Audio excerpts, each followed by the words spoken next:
Hi, I'm Eliza and you're listening to Supergirl Radio.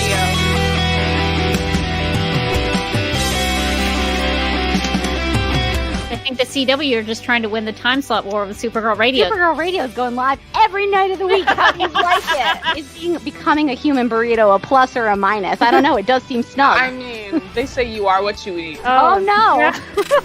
So I do a podcast called Supergirl Radio, and one of our segments is Lena Luthor, Boardroom or Ballroom, because she looks like a boss in this coat.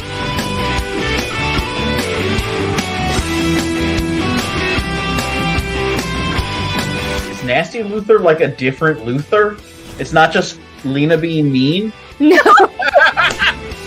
Helen Slater here. It's so fun to know that you're hosting a podcast called Supergirl Radio.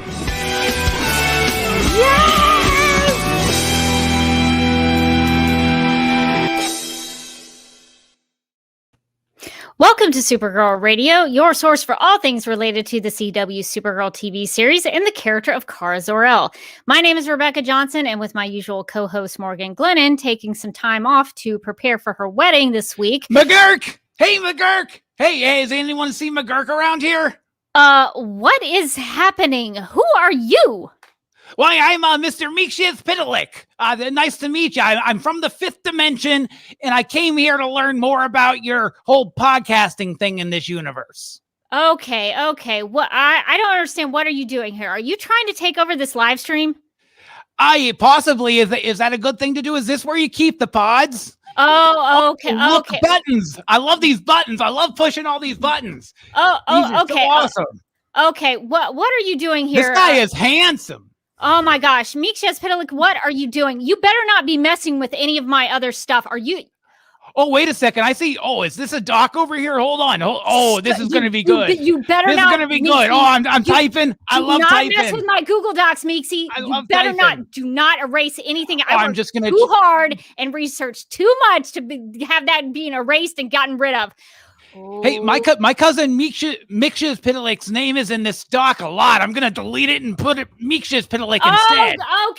Okay. That is it. That is it, Meeksy. That is it. I cannot have you taking over this live stream and messing with my Google Docs. I don't see how you're going to stop me, young lady. Okay, here's the thing, Meeksy. If you're going to take over this live stream and you're going to make it your live stream, we need to make it look really professional, because here on Supergirl Radio, we do live streams very professionally. We try to make everything look really, really good. So I can see that. Yeah, these lower thirds, and you got the bug up there and everything. Yeah, that's nice. They look good, right? Even from the fifth dimension, you can appreciate that. So here's this looks good even in audio. Oh, okay. So all right, Meeksy, here's the thing. We need to correct your lower third, because I don't think it's quite right. We need to make sure it's really right before you continue on and take over Supergirl Radio. I think that's my name, right? Mxyzptlk. Yep. No, I think we need to fix it. So I'm going to need you to type this key. Okay. All right. You got that key. All right. This one. Over here. Yep. Okay, on to the left, over to there, the right. over We got that one. I'll get this one over here. Yep. Okay. That is perfect. I think we've got it now. I think we have got your name spelled correctly in the lower third. Looks okay. Great. Let me just check it here. Kill tip Z scheme. Oh my goodness! Ah! Oh, you guys. Oh, I am so relieved. We finally got rid of that pest, Mxyzptlk. He was messing with all of my stuff, all my overlays, my Google Docs. You do not screw with my Google Docs. So I am so glad that we got rid of Mxyzptlk, unexpected visitor for this episode of Supergirl Radio. So it's weird. I expected someone to join me, because I was hoping that my friend Bill Meeks would join me, but unexpectedly, this fifth dimensional imp showed up. You guys. Rebecca. Oh, thank goodness. I heard that there was someone in here by my computer. My motion alarm went off. What was that about? I'm so glad you showed up, because there was this imp who came and he tried to take over everything, and he was such a nuisance. Was it Mxyzptlk? It was Mxyzptlk. That little imp, he's always messing with me. He's coming onto my podcast when I'm not there. He's rewriting my books when I'm not looking. It's insane. I'm glad you got him to go away. You tricked him, right? Tricked him into saying his name backwards. You have to trick him to get him to go back to the fifth dimension. So, what a relief. He was such a pest. He'll be there for at least 90 minutes now. Yes. Well, maybe 90 seconds. I'm not sure of the conversion. We'll see if he comes back. If he does, we know how to get rid of him. So now I think we can start Supergirl Radio now that we've gotten rid of Mxyzptlk and everything is okay. So Excellent. Bill Meeks is going to be joining me for this episode of Supergirl Radio to talk about Mxyzptlk. Not Mxyzptlk, Mxyzptlk and his character history. Subtle distinction. But yeah, so we're going to be talking about the character history of the most infamous fifth dimensional imp in DC Comics. We're going to go through some comic book stories, and we're going to go through some animated stuff and some live action, including Supergirl. So we've got a lot to cover, Bill. So I think maybe I was telling you, Rebecca, before we started, I've consumed all of this Mxyzptlk content today. I am like ODing on the fifth dimension right now.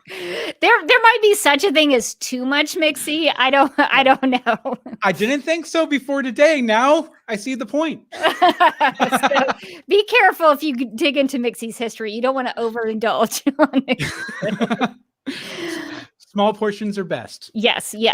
Well, we will be seeing more of Mixy and some other fifth dimensional imps, including Nyxly, in the sixth and final season of Supergirl. So we're going to use this episode of Supergirl Radio to learn more about this Superman family villain. Normally, he's portrayed as a villain. Sometimes he helps some characters out, but mostly he just comes and screws around with people and has a little fun. He's a trickster.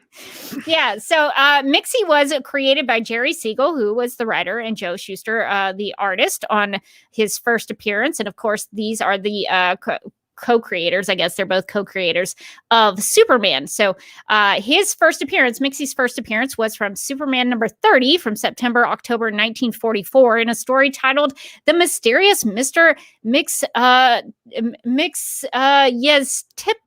So we're going to talk about there's a spelling change that goes on in DC Comics. He originally the name was originally spelled as Mxyzptlk. So that was in his first appearance. That's how the name was spelled. The name was spelled differently than it is today in that issue. In Superman number 131 from 1959, when Supergirl made her debut appearance in 1959, the spelling of Mxyzptlk's name changed by some accounts through a mistake. Some people believe the misspelling and then the spelling change was due to a mistake. It changed to Mxyzptlk, like we know today, Mxyzptlk in Superman number 131.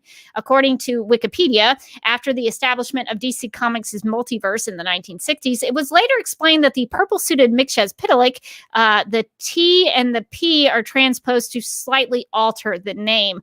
Lives in the fifth dimension connected to Earth 2, and the orange costume Mxyzptlk in the fifth dimension connected to Earth 1. The Earth 1 version is also retconned into Superboy stories. It's the young red-haired Master Mxyzptlk who bedevils Superboy during his youth in Smallville. So I hope you really retained all that information. Not complicated at all. I've always assumed that it was like an error on the copy press or something, like when they went to publish the next Mixy story and they swapped the letters or something, and they were okay, we'll just roll with that then for the next 70 years. Somebody just did not pay attention to that first appearance, and they just spelled it a different way, and it stuck, I guess. So Mxyzptlk is a fifth dimensional imp. He's from the fifth dimension. That's where he resides, unless he comes to play in the third dimension and mess with people. He has gone by some other names as well, Master Mxyzptlk, like we talked about, and an alias named Ben DeRoy.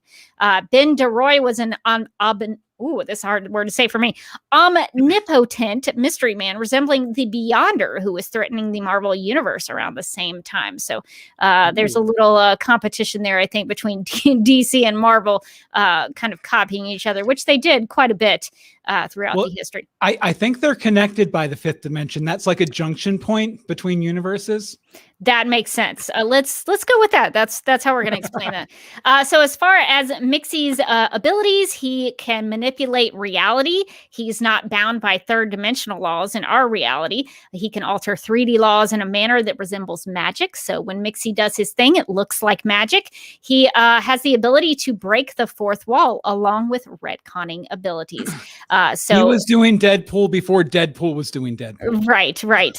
So Mxyz has he's very powerful. We'll talk about that in some of these stories that we're going to talk about, but he is a very, very powerful character.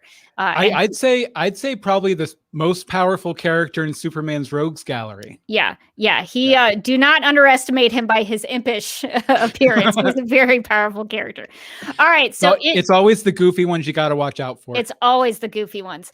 So in his first appearance in Superman number 30, which again was in 1944, in his first appearance, it was in a story titled "The Mysterious Mr. Mxyzptlk" with the original spelling.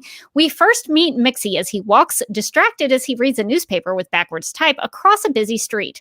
A driver can't stop in time and ends up hitting Mxyz with his car. While everyone gathered around, including medical professionals, is concerned about his well-being, Mxyz sits up and starts talking to them, unbothered by the accident, and then steals the ambulance, which he then drives up the side of a building and explodes in space. And the next time we see Mxyz, he interrupts a statue unveiling inside the Metropolis Museum by yelling for someone named McGurk, who he has an appointment with. And this is something we'll see later on in his history, so hold on to this little part of the story. When the statue is finally unveiled, Mxyz recognizes the statue as McGurk. So he found McGurk. He was looking for McGurk, and then he found him as a statue. And the statue comes alive and walks out with Mxyz. While Mxyz has been having fun tricking swimmers in a neighborhood swimming pool back at the Daily Planet, though, Lois Lane wonders if she and Clark Kent would investigate the reports of an odd little man raising havoc. Clark dismisses her idea, saying, "Naturally not. Put those tall yarns down to the heat and several overactive imaginations." Clark would rather do stories on what the city council is up to for some reason. I mean, I would go after the Mxyz story, but he really wants to know what the city council is doing. You know, Clark Kent has a different kind of standard for what's interesting than we do, I guess. So Clark Kent more involved in the city council business. When Mayor Gerard starts hee-hawing like a donkey, Mxyz appears and asks for someone to get him bandages so he can help the mayor. And by help, Mxyz meant that he was going to wrap the mayor in bandages like a mummy. Clark Kent sees all this go down and starts to think that there might be something to Lois's suggestion to look into, as Clark says, quote, "the little chap who worked weird miracles," unquote. So Superman does arrive on the scene and tries to apprehend Mxyz, but Mxyz flies out of the window, something that surprises Superman, who thought he was the only one who could fly. And the next time Superman encounters Mxyz is when Mxyz builds a road, because that's what, Mxyz could do that. And he builds a road that the city council was discussing. That's why it's important to know what the city council is doing. But he builds a road into a lake and away from its normal path, which seems like that's not going to help anybody. This time around, though, Superman he's starting to lose it, and he threatens to pulverize the imp. He uses the word pulverize. Superman super kicks Mxyz into the sky and fixes the road construction that Mxyz was working on. And when Superman gets back to the newspaper building, he discovers that Mxyz is to blame for thousands of paper scraps flooding the city. Mxyz's reasoning for this is that he thought it would be fun to sabotage the city's cleanup week campaign. Now, the second attempt at messing with the city council's plans. This results in them blowing super breath at each other, a strange sight that even the comic itself recognizes as weird. When Mxyz disappears, though, Superman is alerted by citizens that all transportation, streetcars, buses, autos, etc., have stopped running. This seems like it's attributed to Mxyz's mischief, but it's not directly stated. Figuring that Mxyz's next event to be attacked is a circus parade in the city, Superman goes to warn the mayor. As Superman predicted, Mxyz controls the circus animals to attack the mayor. Superman intervenes to stop this chaos and put all of the animals back in their cages. So when Superman finally gets a chance to ask Mixie what kind of being he is and where he's from, Mixie informs him that he's from another dimension. Mixie explains that his, quote, full-time activity in this other world was in the nature of a court jester, unquote. Mixie tells Superman of 2 magic words, one that would transport him into this dimension, and the other, if spoken aloud, would return him to this world, to his world, the 5th dimension, for a time. But Mixie doesn't want to get back to his world. He'd rather hang out in the 3rd dimension. He's interested in conquering and ruling Superman's dimension as a king. Mixie's downfall into saying his name backwards is that he looked down on 3-dimensional beings as stupid. He gloats over the fact that Superman couldn't trick him into saying Klptzm, KLPTZYXM in this issue, and he ends up saying it anyway. Even though Mixie has now returned to his dimension, he has one final trick up his sleeve. He rewrites Clark's story on Mayor Gerard to ridicule Lois Lane's lovely new hat, and she is not happy with Clark about it. Not at all. Not at all. So, Bill, had you read this issue before? Absolutely. Actually, this story was my introduction to Mxyzptlk because it was included in the Superman Encyclopedia, which was a 1970s book that had entries on every villain, every hero, every friend of Superman. And it had several comic book stories in it too. So I remember going up to the library when I was staying with my grandma for a week when I was 11 or 12. And I was like, I really like this Superman show, Lois and Clark. I'm going to go read some comics about it. And I went and picked it up and I was like, what the heck is this? This is just the most bonkers idea I've ever seen. And I absolutely love it. Just this absurd character who comes in and just, he's like a Looney Tune come to life. A little bit. He is a wacky character who can do a lot of wacky things. So that was Mixie's first comic book appearance. That's what he was up to the first time he showed up in DC Comics. So we're going to talk about a few other comic book stories. We can't talk about all of them. There are too many Mixie stories. There's just too many. We don't have enough time to cover, but we can talk about, I think we're going to talk about 3 other comics. And Bill, you had one that you wanted to bring up about one of your favorite interpretations of Mxyzptlk. So what did you want to talk about? Oh yeah, I wanted to talk about, it's from 84 or 85, right before the original Crisis on Infinite Earths. It's a story called, and this might be a spoiler, so you might want to forward 3 minutes. We're going to spoil all of Mxyzptlk stories. So fair enough. Spoiler alert if you don't want to know about Mixie stories. Well, it's a story called Whatever Happened to the Man of Tomorrow by Alan Moore, and it purports to be the final Superman story, kind of telling how Superman, concludes his final adventure. And, it's basically the entire story. All this crazy stuff is happening. All of his villains are coming back at him way harder than they ever did in the Silver Age. He eventually gathers all of his friends and family up in the Fortress of Solitude, and then come to find out the person behind all of this is Mxyzptlk, which you see here, a darker Mxyzptlk, more of a strung out, maybe, Mxyzptlk.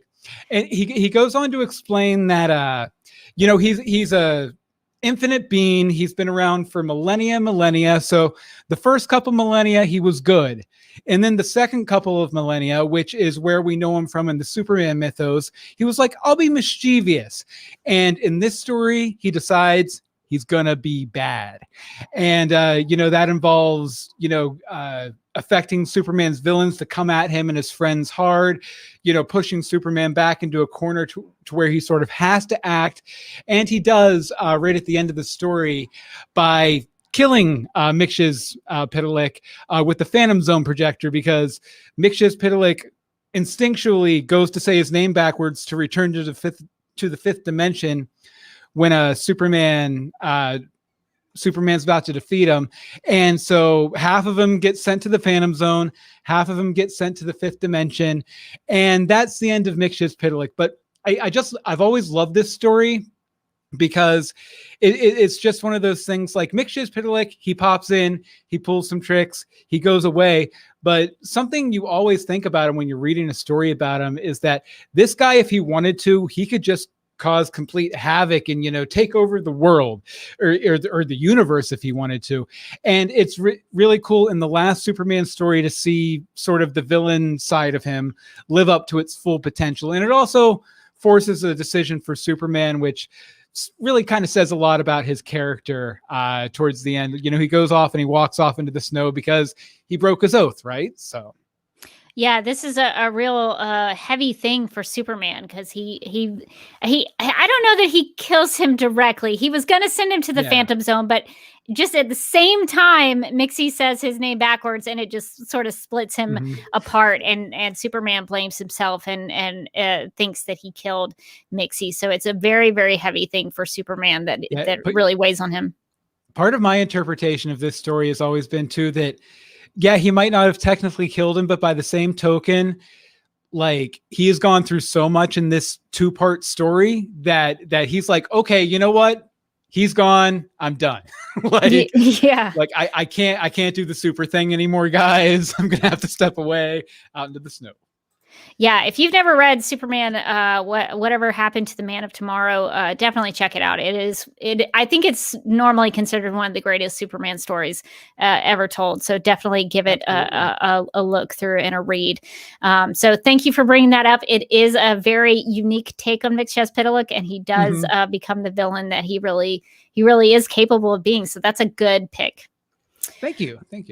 So just 2 of the stories I wanted to discuss are actually how Mxyzptlk gets involved with Supergirl, because he does have some interactions with the Maid of Might. So we're going to be taking a look. The first one we're going to look at is Action Comics 291 in a story titled The Bride of Mr. Mxyzptlk. So for Supergirl fans on the CW, this is going to look a little familiar. We'll talk a little bit about that. But just know that I think season 2 may have borrowed some of this story. So in Action Comics number 291, in this story, Supergirl is out on patrol protecting Earth while Superman is visiting another planet. And while she's keeping an eye on a plane carrying nuclear bomb cargo, I guess that's what they do, Mxyzptlk turns the pilots into bizarros. Supergirl saves the pilots in the day, but Mixy has turned others into bizarro, including those of the United Nations, who are now calling for war instead of peace because, backwards things. The bizarro thing seems to be temporary, though, because it doesn't seem to affect other people in the rest of the issue, but he does turn a bunch of people into bizarros. Supergirl tries to trick him into saying his name backwards by spelling it out. She tries to use cheerleader cards. She, holds them up at a game, at a football game, but Mixy doesn't fall for it and turns her cards into snakes. He is not going to be tricked easily. He's fallen for these before. I think he knows her game. Supergirl then tries to use a mind control helmet on Mixy to get him to say his name backwards, but that doesn't work either. When Supergirl tells Mixy that he's the greatest creep that ever was, Mixy proposes marriage because I guess when you get called a creep, that is your signal to propose. To prove you take the creep accusation and then you yes and it by being like, okay, yeah, I am. Let's get married. I'm the biggest creep. I'm now your creepiest stalker. So to prove his adoration for Supergirl, Mixy uses his magic to materialize Supergirl's Kryptonian parents who perished years ago. Zor-El and Allura convince the Danvers, her adoptive parents, to give Linda/Kara up because they just want her to be happy. So she goes to live with her Kryptonian parents. Zor-El and Allura tell Supergirl that they would be proud to have a son-in-law who is a master of 5th dimensional magic, and Supergirl and Mixy's wedding is on. But before the wedding ceremony starts, Zor-El proposes a toast to Supergirl and Mixy's wedded bliss. After they all drink the punch, because I guess Zor-El is into making punch, after they drink... Yeah, go ahead, Bill. I was just going to say, yeah, Zor-El's known for spiking the punch at every party. Yeah, he definitely spiked this punch. After they all drink the punch, Zor-El demands that Mixy say his name backwards. Mixy, unable to help himself, is required to say it. Turns out that while in the Fortress of Solitude, Zor-El and Allura experimented in that laboratory there and created a Krypton truth serum that they put in the punch. Supergirl, who is now rid of Mixy, but because he, by his magic, brought her parents back to life, Zor-El and Allura fade away, just like Mixy as he goes back to the 5th dimension. And with her Kryptonian parents gone, Supergirl goes back to live with the Danvers. So season 2 of the CW Supergirl, when Mixy tries to get Kara to marry him, that is not the first time that has happened. It actually happened in the Silver Age of Supergirl in Action Comics number 291. I know this will probably come up a little bit later too, but Mixy is very much a Randy sort of imp, isn't he? Like he's very much about the ladies. Like I know we have other appearances that we'll be talking about that get into this a little bit more, but he's always trying to set up a fake marriage or get a kiss from somebody or something. He does. There's one story that I read that it's referenced.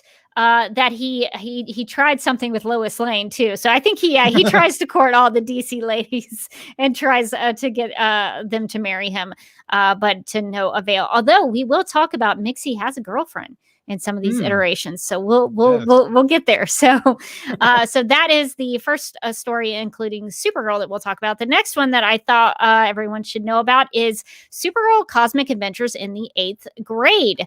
And so in this story, Mxyzptlk is actually the main villain in this series. He has a presence over the course of the 6 issues. It's a total of 6 issues. So he has a presence over all 6 issues, but not until issue number 6, not until the final one, is he revealed as the big bad. Mixy disguises himself as Principal Picklemeyer, which is spelled Pickelmeyer, the principal of Stanhope Boarding School, where Supergirl, Lena Luthor, and Belinda Z go to school. In the last issue of the series, Mixy informs Supergirl and Lena Luthor that when he was in the 5th dimension, quote, waiting for the day when he could take his quarterly sabbatical to his glorious flat 3-dimensional world of to this glorious flat 3-dimensional world of theirs, he saw Kara and her mom having an argument on Argo. So he worked a little Mxyzptlk brand miracle and arranged for Kara's one-way trip to Earth by giving Kara a tiny mental prompt to hide in the rocket and guided it smack dab in the middle of Metropolis, slamming it into Lex Luthor's stupid giant robot. And I'm going to fix my headphones for a second. That's better. I saw someone behind you. Wait! Oh no, Meeksy, you need to get out of here. I already sent you back to the 5th dimension, Meeksy. Get out. Bring Bill back. Stop messing with the live stream. Bring Bill back in here. Yeah. Okay, I'm back. Okay, good. Yeah, somebody was messing with my headphones. Now it's explained. It was all Meeksy's fault. All right, so back to Cosmic Adventures in the 8th grade. So after he sees Kara and her mom have a fight on Argo, he works a little Mxyzptlk brand miracle and arranges for Kara's one-way trip to Earth by giving Kara a tiny mental prompt to hide in the rocket and guided it smack dab in the middle of Metropolis, slamming it into Lex Luthor's stupid giant robot. There's even an insinuation that Mixy went back in time to destroy all of Krypton just to get Kara where he wanted her. Mixy's big plan was to collect Kara's preteen emotions using an emotion collecting machine that he sent to her, which she thought was a communication device to speak with her mother. Mixy confesses to creating Belinda Z, who is a kryptonite duplicate of Linda Lee and goes by the name Superior Girl. Mixy pushed Belinda to the emotional state, happy, sad, lonely, and mad, he wanted her to achieve, fine-tuning her into the perfect amplifier for Kara's own grossly inhibited emotions. All of this is going to be amplified and processed through a machine that will be his ticket to becoming the most powerful being in all creation. And thinking that he has achieved his goal, Mixy admires all of existence. He's like, oh, look at all of existence. It's beautiful. And it's just waiting for him to play with. That is until he sees Supergirl's giant hand emerging from all reality. She is able to do this because Mixy's machine utilized and magnified her emotions and energies. Mixy retreats from this supercharged Supergirl and voluntarily says his own name to escape back to the 5th dimension. But when he gets there, other imps of the 5th dimension charge him with crimes against his fellow 5th dimensional imps for breaking the rules of their game and banish him to a 2-dimensional prison in the form of a child's drawing. So there he is, stuck in the child's drawing in the picture frame. And there's also a little panel in this series that after seeing the CW Supergirl take on Mixy in It's a Super Life from season 5, I thought it might be something we could bring up just because I wonder if they borrowed from this story. So there is a connection to the CW Supergirl. I think Mixy screens his clever plans on a movie screen to Supergirl and Lena snapping his fingers to do so. And that reminded me a lot of Mixy snapping his fingers to start his magic and using film reels and beta mixtapes and mix flicks to show moments of Supergirl and Lena's friendship in the 100th episode. Yeah, he's really a multimedia Mxyzptlk for sure. Like in all of these stories, like he's always like setting up a movie with the super friends, or putting something up on a screen for people, or publishing a newspaper or something like that. He's a screenwriter. He's a film director. He made an appearance in the Twilight Zone, which he calls the Mixy Zone. We'll talk about that. So he is very multimedia. So Mixy can't do that. All right. So the next time that's going to kind of cover our comic book discussion. But like I said, there's a lot of Mixy stories out there. There's some stuff with Batmite. Peter David had a really interesting take on Mixy in Young Justice #3, where he's kind of like this school bookworm kind of thing. So really interesting stuff. Peter David likes to play a lot with those characters. So if you want to go check that out, you can do that. If you don't mind, Rebecca, I'll throw in one more suggestion, and it's I don't think we got it included here. It was Crisis of the Crimson Kryptonite. I've heard of that. Yes. Yeah, it's a trade paperback. It's Mixy's first appearance post-Crisis, and he teams up with Lex Luthor to create this weird red fake kryptonite. It's a really fun story, though, like a 7 or 8 part story. Really good stuff. Yeah, I've heard that recommended as well. I couldn't get my hands on it because it's not as easily available as some other stories, but that is a one to check out. I will definitely be reading that. So thank you for that recommendation. So now that we've kind of covered some of the comic book stories that we wanted to talk about, let's get into some of the ways Mixy has been portrayed, because we talk about Mixy portrayals here on Supergirl Radio. So it might be interesting to kind of go through the history of how people have brought this character to life in the third dimension, or is it second dimension with animation? I guess it's second dimension to us, third dimension to them, because they have depth. Oh, that's true. So he's in different dimensions depending on what medium he goes into. But I guess the first one we could talk about is the New Adventures of Superman, which was an animated series.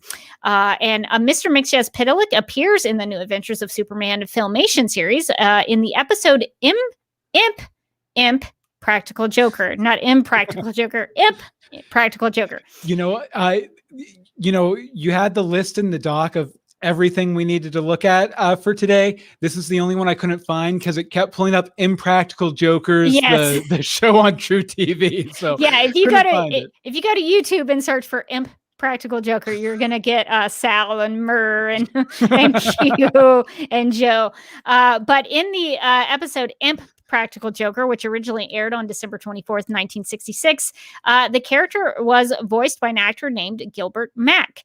And in this episode, Mixy wants to have a little fun, so he magically makes some carnival rides fly with people in them, which is actually really dangerous if you think about it. Absolutely. When Superman tracks down the perpetrator of this mischief, Mixy introduces himself to Superman as Mxyzptlk and tells Superman that the only way he can go back to the 5th dimension is to say his name backwards. Superman pronounces the backwards pronunciation as Kilpazixum and later as Mxyzptlk, which he doesn't intend to do until he's having fun at the carnival. So Mixy wants to keep having fun. He doesn't want to go back to the 5th dimension until he's had a little fun at the carnival.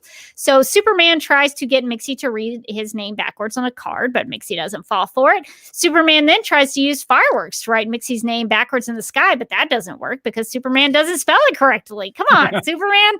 And it's only when Lois is supposed to be the bad speller. Oh, I know. They're journalists. They should should be able to spell these things. To be fair, it's a lot of consonants. It's only when Mxyzptlk corrects Superman that he says it the right way and sends himself back to the fifth dimension with the threat that he might return in 90 days. This is very typical of Mxyzptlk. You can send him back to the fifth dimension, but he's there for 90 days and then he can try again. Yeah. Something else kind of typical is that Superman or Supergirl beats him by appealing to his ego and then like sweeping it out from under him right as soon as he like gives into it. Yeah, he gets tricked just because they don't say it right or something. And he's like, no, I'm going to correct you and make sure I say it right. He explains it to them. Yeah. So that's kind of how the episode ends. Just a fun fact about this show, because I didn't know much about it. The adventures in this New Adventures of Superman series were the first time that Superman and his guise of Clark Kent and Lois Lane and Perry White had been seen in animated form since the Fleischer brothers had immortalized them in the Superman short films of the 1940s. So this was the kind of second animated version of these characters. So that was pretty cool. Yeah, it's a really good series overall, too. I highly recommend, just for fun, go watch the episode with the Luminians, the most ridiculous villains that have ever appeared in a Superman thing ever. You'll love them. Yeah, I like ridiculous villains, so I'll have to check that out. The next time around, we see Mxyzptlk. He is again in animated form on Super Friends. You can see all of Super Friends episodes on HBO Max. We love HBO Max here on Supergirl Radio, so definitely go give some Super Friend episodes a watch because it's easily available. So the first episode we're going to talk about is an episode called The Rise and Fall of the Super Friends. Mxyzptlk made several appearances in this animated series of Super Friends. He was voiced by several actors from what I could tell over the course of the series. But I think most of the ones that I found were by an actor. He was voiced by an actor named Frank Welker. Yeah, that's what I found too. And Frank Welker's, he's the voice of like Fred from Scooby-Doo. It may be Scooby too. Like he's done a million things for Hanna-Barbera. Oh yeah, and we should mention this was very much a Hanna-Barbera series. So the internet says he was voiced by several actors, but when I looked in the credits, all I could see was Frank Welker. So I'm going to just attribute a lot of this to Frank Welker. Well, Frank Welker is several people, so he could have just been using different names. So in the Super Friends episode, The Rise and Fall of the Super Friends, which is season 3, episode 16, if you're interested, it originally aired on December 23rd, 1978, and this was, of course, Frank Welker. In this episode, robot members of the Mxyzptlk, and in the series, to note, they say his name is Mxyzptlk. So we're going to I'm going to try to remember to say Mxyzptlk when I read his name here. But that's a very common mispronunciation of Mxyzptlk, by the way. Like I hear that all the time. Yeah, and I guess Super Friends is to blame for that.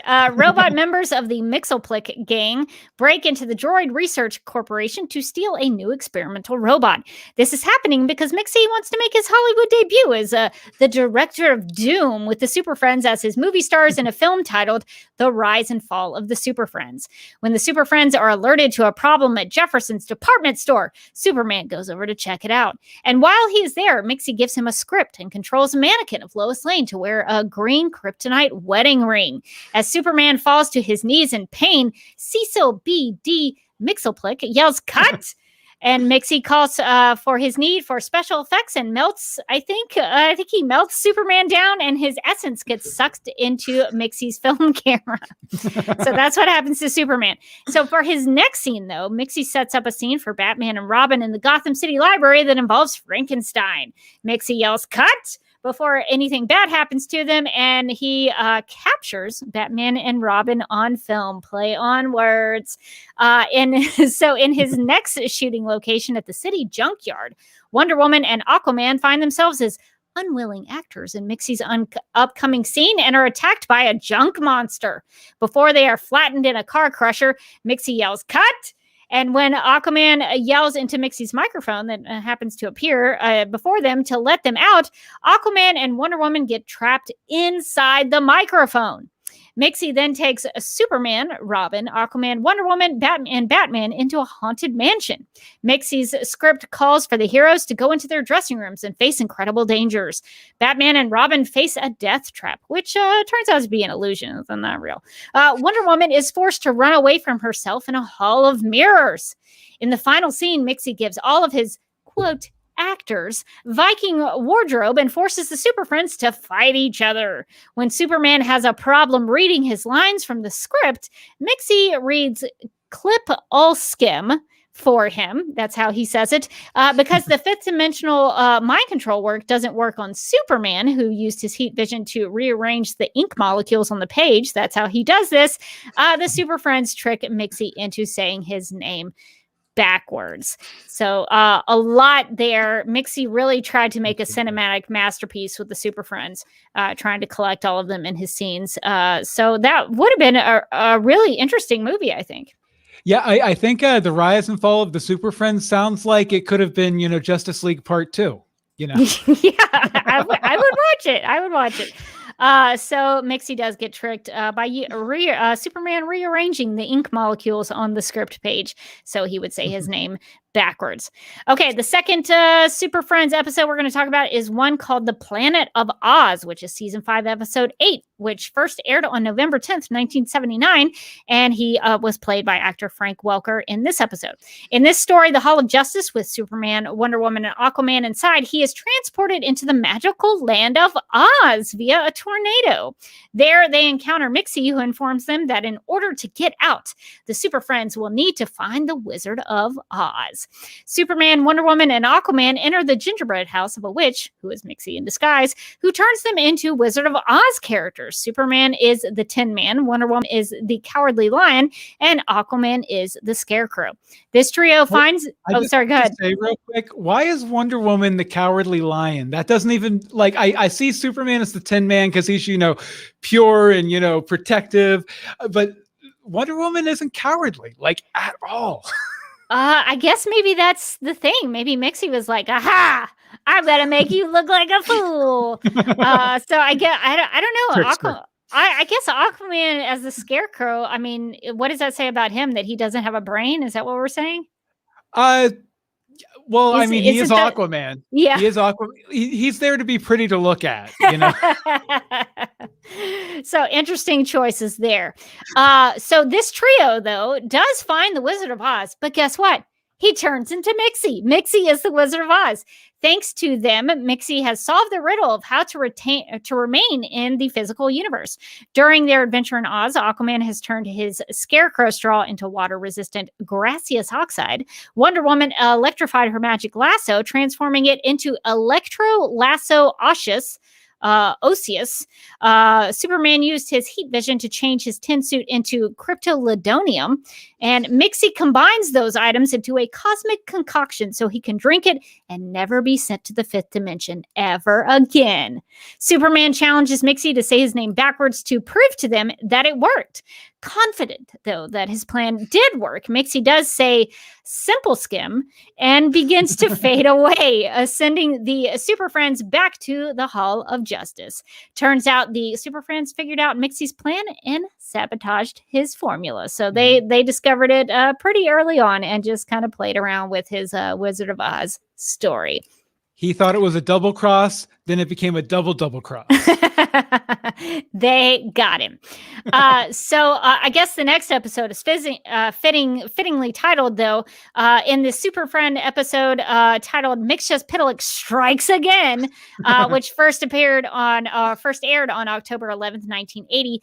Mixy, who I think is also Frank Welker in this episode, has a new fifth dimensional invention, a magical typewriter that will make anything he writes come true. Mixy could write a monster story and a protoplasmic blob appears in the Hall of Justice. Or he could write a disaster story and an earthquake rocks the Hall of Justice. But you know what? He would rather write a story about the Super Friends destroying one another. That's kind of Mixy's thing. He wants the Super Friends to fight each other. He's a fanfic writer. I guess anybody does that with their action figures. You always want to have your action figures fight each other. So he just treats them as action figures. So to do that, though, he sends Superman, Aquaman and Green Lantern to a fictional town in the Old West. Superman straps Aquaman to a train, and Green Lantern hits Superman with a tennis racket he creates out of his Green Lantern construct. When Superman and Green Lantern figure out that Green Lantern's ring can protect them from Mixie's storytelling, they rescue Aquaman from dying by the train.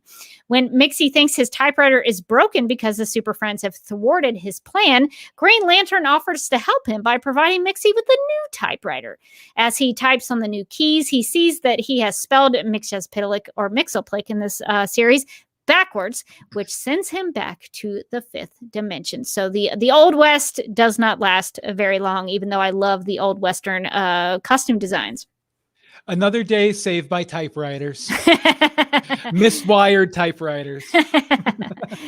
So in the next episode of Super Friends, which was season 8, or the next episode of Super Friends featuring Mxyzptlk, this was season 8, episode 1, and it was titled Mxyzptlk's Revenge, which first aired on September 10th, 1983. Frank Welker does perform Mixie's voice here, and what happens is Mixie, I guess, I'm trying to read my own notes. Hopefully these make sense. I guess Mxyzptlk screwed with my Google Docs. Mixie's voice, which appears inside the Hall of Justice, wishes a magic... help me with this, Bill. Mixie's voice, okay. Mxyzptlk. Mixie's voice, which appears inside the Hall of Justice, wishes a magical door to open and start sucking everything in, including Superman, Batman, all going to the fifth dimension. Okay, your reading of that made much more sense than when I was trying to do it. I was like, does that make any sense? A door appears in the Hall of Justice and they get sucked in. That's the whole thing. Mm-hmm. So yeah, basically. Yeah, so Mixie tells him that they can't get him to say his name backwards because that only works when they are in their universe. But now they're being sent to the fifth dimension, so it's not going to work the same. Mixie incapacitates the world's finest. He puts on Batman's utility belt and Superman's cape, and he acts as a judge handing out sentences for the two heroes. Superman is sentenced to life in a vegetable garden. Sounds like it wouldn't be so bad because but because he's in the fifth dimension, green kryptonite doesn't harm Superman, so not so bad. But the big surprise, though, is that green beans do harm Superman. So that's bad for vegetable garden Superman. Batman, without the green beans, he would just be, okay, I'm finally going to take over for Pa Kent on the farm. Yeah, Superman would know something about farming. Batman, meanwhile, is sentenced to 50 years upside down, which would, I think, be worse, in my opinion. Because blood would rush through your head and it would be annoying. So Superman digs his way out of the vegetable garden to meet up with Batman. And because everything is mixed up and backwards in the fifth dimension, Superman gets Mixie to say Mxyzptlk, which causes Superman and Batman to fade away and return to the Hall of Justice. So in the fifth dimension, he has to say Mxyzptlk instead of his name backwards because everything is bonkers there. Okay, so the next it's backwards. So the next Super Friends episode that we are going to talk about is Mr. Mxyzptlk and the Magic Lamp. So this episode was season 9, episode 3, which originally aired on October 13th, 1984. Mixie, voiced by Frank Welker, pretends to be the genie in a bottle to help Benny the Bungler to become the world's greatest thief. When the Mixie genie needs a code word on the Super Friends supercomputer, Batman inputs it as Kill Tipsyism is how I'm going to say it, his name backwards. And that's how they get rid of him in this episode. That's Batman, how Mixie got. That's how he got on the Super Friends supercomputer. So that is Mr. Mxyzptlk and the Magic Lamp. I will say, out of all the Super Friends episodes, this one was probably my favorite, just because I always love when Mixie kind of takes on a persona like he does in this episode as the genie. And I'm also a big fan of stories about sort of hard on their luck thugs that get mixed up with a supervillain and end up, kind of just destroying their entire lives because the villain tricks them. I'm a big fan of that. I mean, he really should have had higher aspirations than being the world's greatest thief anyway. So I guess he got what was coming to him. I think this is our last Super Friends episode. The Super Friends was kind of divided up into different little series. But this episode is called The Bizarro Superpowers Team. For some reason, I don't think they said the words Justice League a lot, but they called them the Superpowers Team. So in the Super Friends episode titled The Bizarro Superpowers Team, which is season 10, episode 4, which first aired on September 14th, 1985, Bizarro number 1 comes to Earth from Bizarro World and turns Wonder Woman, Cyborg, and Firestorm into Bizarro duplicates. He has a little Bizarro ray that he uses. Mixy wants to have fun with this development, so he suggests to Bizarro number 1 that these new duplicate heroes will need some training. Mixy teaches them how to do a good deed for Metropolis, which results in Bizarro Cyborg saving what he thinks is a man trapped in traffic, but is actually a police officer. And when Bizarro Cyborg removes him from the street, all the cars crash into each other. Bizarro Firestorm tries to fix an outdoor fountain because he thinks it's leaking. This causes, of course, the fountain's water to get backed up and explode outwards. Bizarro Wonder Woman wants to save a burning factory building by pouring water into the building, but the pressure of the water breaks all the windows and the employees ride waves out of the building. So they're not really helping anyone. No. Mixy also takes the Bizarros to trash the Hall of Justice because that's what supervillains do. And while at the Hall of Justice, meanwhile, at the Hall of Justice, a call comes in that a jailbreak is in process. So this opens up an opportunity for the Bizarros to put their training into practice. The Bizarros, of course, misunderstand this situation and actually end up helping the prisoners escape. Firestorm changes the batons of the police officers into balloons and they float away. Wonder Woman busts up the prison wall so the prisoners have a bigger exit. And the real Wonder Woman and Cyborg and Firestorm, though, arrive on the scene to clean up the mess created by the Bizarros and recapture all the prisoners. Wonder Woman uses Bizarro's duplicator ray on Mixy and creates a Bizarro Mixy, whose name is actually pronounced Mxyzptlk, because as a Bizarro, his name would be backwards. The Bizarros consider Bizarro Mixy a villain to be stopped, so all of the Bizarros return to Bizarro World. Not wanting them to leave, the real Mixy yells out, "Forget about Mxyzptlk," and ends up saying his own name backwards, sending him back to the 5th dimension. So a lot of Bizarros. You got to keep up with a lot of Bizarros in this episode. I was going to say, I think you said 700 Bizarros throughout that explanation. So many Bizarros. But yeah, if you watch the episode, it's all going to make sense. I will say this one's kind of interesting because it's kind of showing something, a couple themes that come back in some of the other stories we'll talk about, where Mxyzptlk teams up with Bizarro for some reason, and Firestorm shows up to fight him for some reason. I'm guessing mainly because out of any hero on the Justice League, specifically the Super Friends, Firestorm is the one who has is closest to magic, like Mixy has, where he can just like change whatever to whatever, Yeah. Hold on to this story because this is not the last time we're going to see a Bizarro Mixy team up, and it's definitely not the last time we're going to see him dealing with Firestorm. So the next series that we're going to move into is Superboy, which is a live action TV series that I know Bill loves. Absolutely. So the first episode we're going to talk about is Meet Mr. Mxyzptlk. And Mxyzptlk here is played by actor Michael J. Pollard, who first appeared on Superboy in an episode titled Meet Mr. Mxyzptlk, which originally aired on February 25th, 1989. So in this episode, Mxyzptlk first appears when Superboy is asked to remove a totem pole from the ground for research purposes. This, I think, may be handled a little differently today. I have to ask some of my archaeology friends about this. But that's what happens. Superboy is asked to remove a totem pole for research purposes. This totem pole was actually blocking the gate from the world of magical spirits to ours. So when it was removed, Mixy escaped. Mixy develops a crush on Lana Lang and poses as Clark Kent to gain her affection. And when she doesn't fall for the Clark imposter, Mixy mind controls her to leave with him.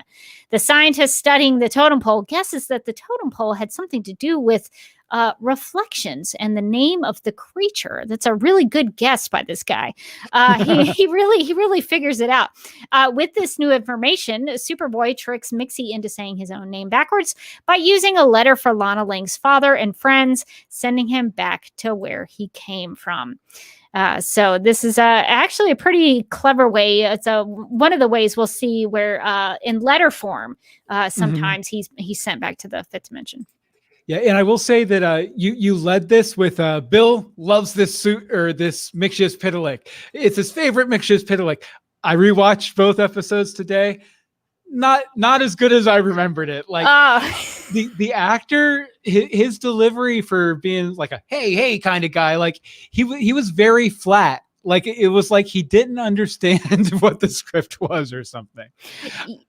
Yeah, I said something on social media about how like this actor didn't seem very interested in acting in this episode, and Bill was like, well, I might have to argue differently, and I was like, okay, all right, fine. I am offended. So I'm glad to know that maybe I'm not crazy. Actually, this actor was in the Dick Tracy movie that I love. He was I forget who he played, but he was great. Was he Prune Face, maybe? No, I don't think he was. I think he was one of the cops that Dick Tracy works with. Maybe I can't remember.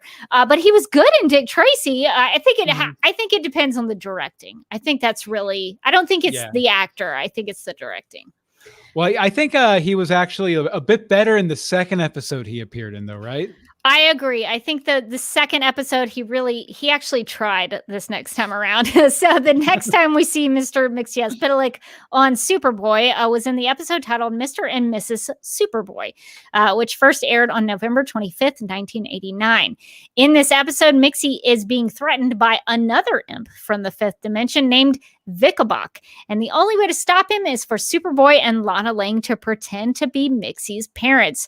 For some reason, it's still not clear to me why this is the plan, why this is the plot, but I assume that they just really wanted to have Superboy and Lana Lang pretend to be married, and that's what they did.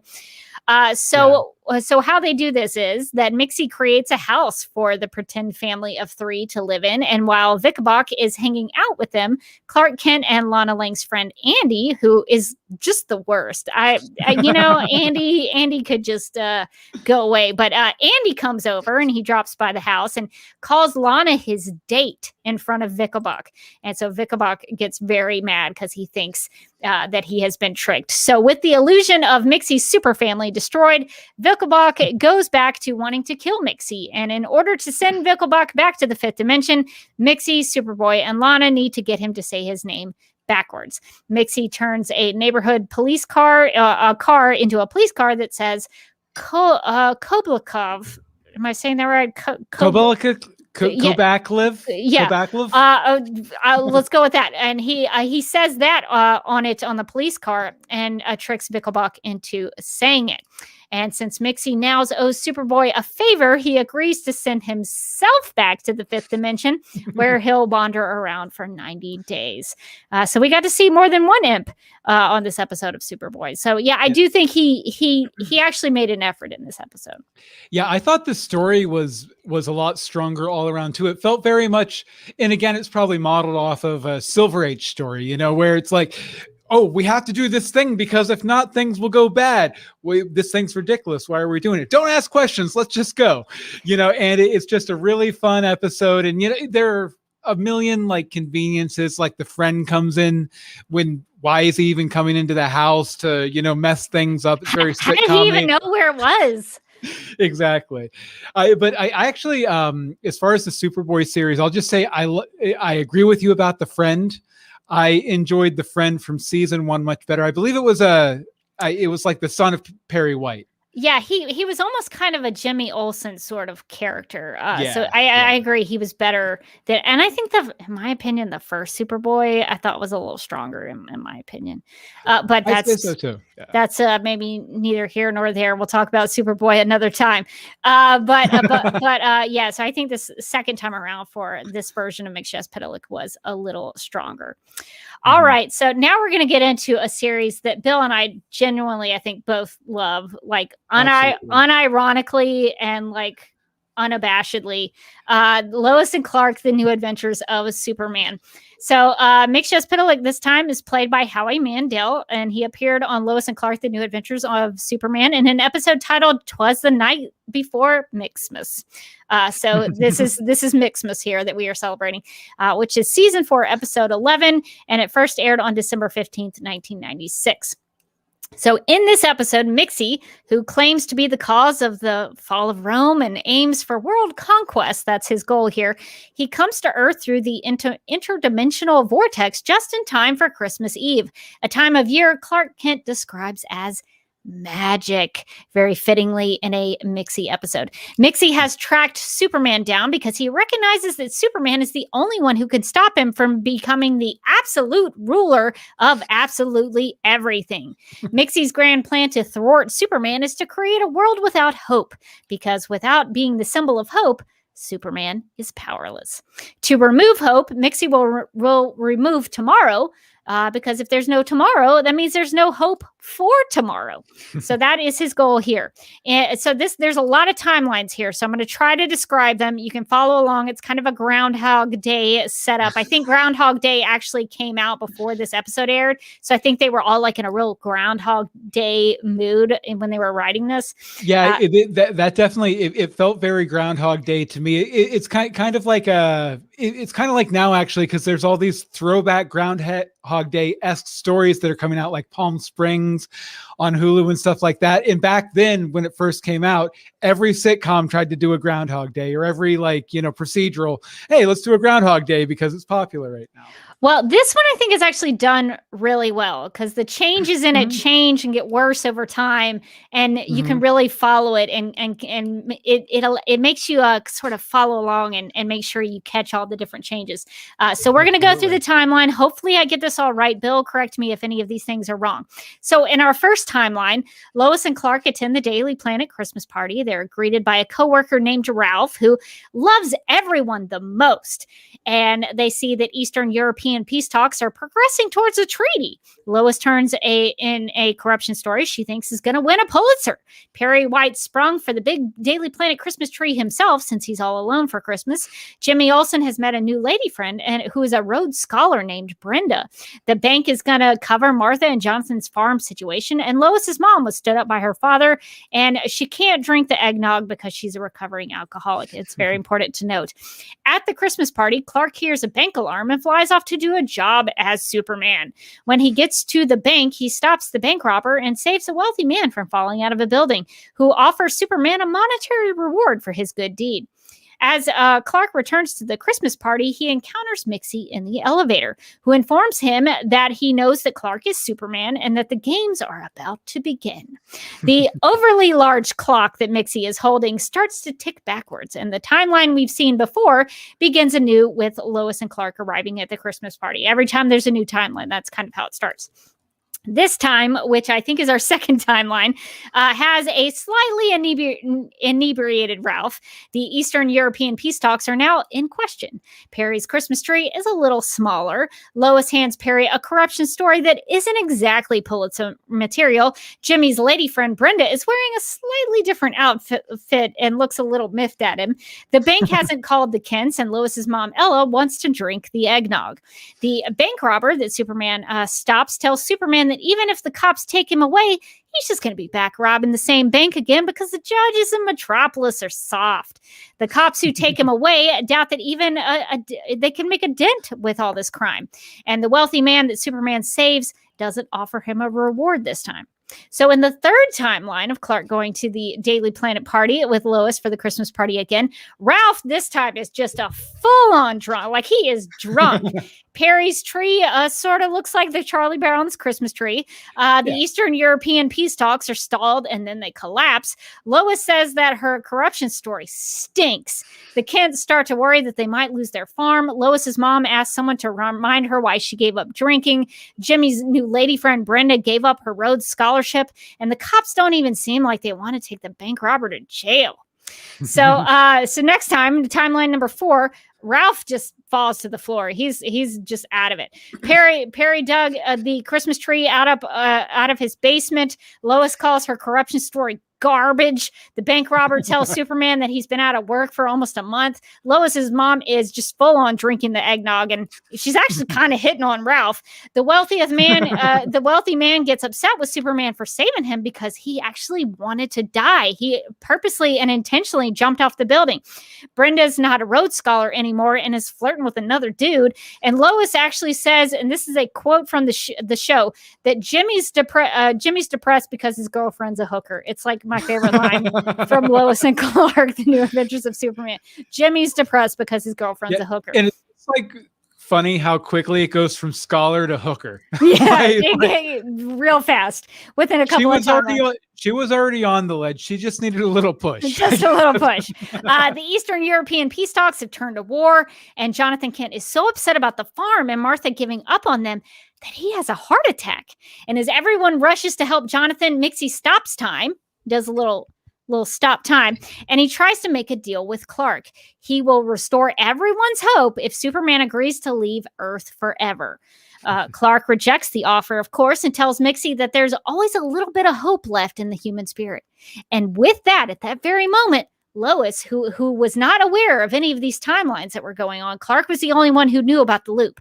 Lois now starts to get hopeful and unfreezes from time. And she starts to kind of remember some things that have been happening. Mixy starts the time loop again. And this time the Christmas tree is in a flower pot. It is just shrunken down. Ralph is a real sad drunk, and war has broken out in Eastern Europe. They're just full on war in Eastern Europe at this time. This time around is different, though, because now that Lois has a little hope, she recognizes that they are in a time loop. In the previous timeline, Lois had done some research into mythology and learned that in order to get Mixy to leave, they have to get him to say his name backwards. So while those other timelines were going on, Clark was trying to tell her what was going on, and she kind of went with it, but I don't know that she believed it. In the meantime, Clark and Lois decide that while they both remember, they're going to try to start restoring hope to the world. Superman arranges for the bank robber to start a new job at the bank. Lois replaces her mom's eggnog with a natural soda. Superman gives encouragement to Mr. Caldwell, the wealthy man who jumped to his death. Lois teaches Jonathan and Martha how to meditate. Lois does a makeover on Brenda, who was, looking like a hooker last time we saw her. She looks more I was going to say, I think the makeover basically turned her back to where she was at the beginning. Yeah, she dialed her back. She's looking a little more presentable, like she's a Rhodes Scholar now. Superman arranges for Perry to play Santa for a group of children. Lois starts a round of Deck the Halls that gets the entire Daily Planet singing Christmas carols. As Perry Claus is what I'm calling him, Perry White dressed as Santa Claus. As he hands out some presents, he has a special box for Mxyzptlk. In reading the card that comes with it, he finds out that the present was actually sent from someone named Kill Tip Sixum. And that causes him to say his own name backwards. After Mixy is sent back to the fifth dimension, everything resets to where it was in the beginning of the episode. It includes happy endings all around for all of our characters, including Sam, Lois's dad, arriving to meet with Ella, Lois's mom. So in the beginning of the episode, Lois's dad ditched her mom, and then here at the happy ending at the end of the episode, everybody is reunited. So this is one of my favorite Christmas episodes of TV in general. I think it's such a good episode. Yeah, it's saccharine sweet, in all the best ways that all good Christmas specials are, for sure. If I had one complaint about it, there were points where Howie Mandel kind of annoys me as Mxyzptlk, but the story is so good that I can look past it for sure. Yeah, I think you're supposed to be annoyed with him a little bit because I think even Clark is like, oh, this guy again. So I think he does a pretty good job. He looks a little different from Mixy. He doesn't have the typical comic book suit. He's not as comic book accurate as the Superboy version in terms of his costume. He's more like Vegas magician. Yes, but I think he does carry the persona pretty well. So the next performance of Mixy that we're going to talk about is from Superman the Animated Series, and I happen to love this version as well. We're going to debate who is the best one. Might say this one, but we're gonna come back to it. So Mxyzptlk makes 2 appearances on Superman the Animated Series, voiced this time by actor Gilbert Gottfried. So he sounds more like a Like he just kind of yells a lot. I can't really. Hey, Jafar! Hey, Jafar! Yeah, he says Jafar a lot. Yeah, I can't really do a Gilbert Gottfried because it just has to be so crazy sounding. I can't do it because I respect my vocal cords.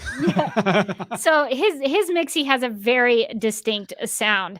So in his also first, looks a little like this guy. he looks a little like that guy. He's actually the design of him in Superman the Animated Series is based on the Golden Age. So that first appearance of him in the comics, that's what his look is patterned off of. Mm-hmm. In his first episode, which is titled Mxyzptlk, from season 2, episode 8, which first aired on September 20th, 1997.